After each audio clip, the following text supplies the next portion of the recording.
Dahil magbi-birthday ang pamangkin ko, isa sa nakaugalian ng mga taga-amin ang pagkakatay ng alagang baboy o manok sa handaan, at gawing lechon pinakapopular na pagkain tuwing may birthday sa probinsya.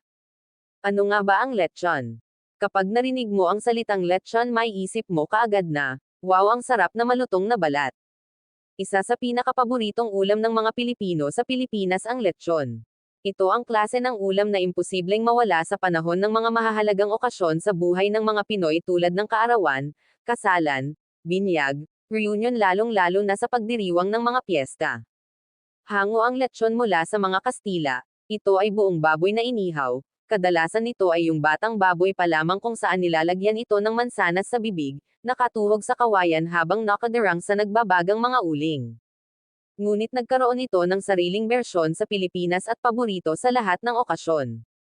Simbolo rin ito ng kasaganaan sa mga Pinoy. Ipinalalaganap ng lechon ang kakaibang kultura ng Pilipinas. Ito ay hiniram mula sa ibang bansa, ngunit ito ay nabigyan ng panibagong lasa at linamnam. Batay sa estilo ng tao, ginagamit ang iba't ibang pampalasa at palaman para sa lechon.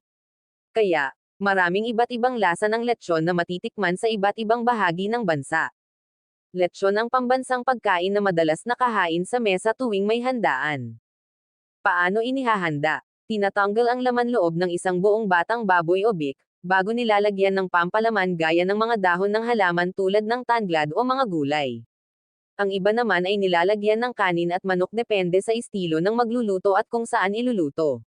May inilalagay din na iba't ibang pampalasa upang lalo pang maging masarap ang lulutuing lechon tulad ng asin, paminta, bawang at sibuyas. Matapos ang pagpapalasa ay tutuhugan ito ng kawayan mula sa puwit hanggang sa bibig upang gamiting pang-ikot at maging balanse ang pagkakaluto at pagkalutong ng balat. Pagkatapos itong lutuin ay magreresulta ng malambot, makatas, malasang karne at malutong na balat. Maraming salamat.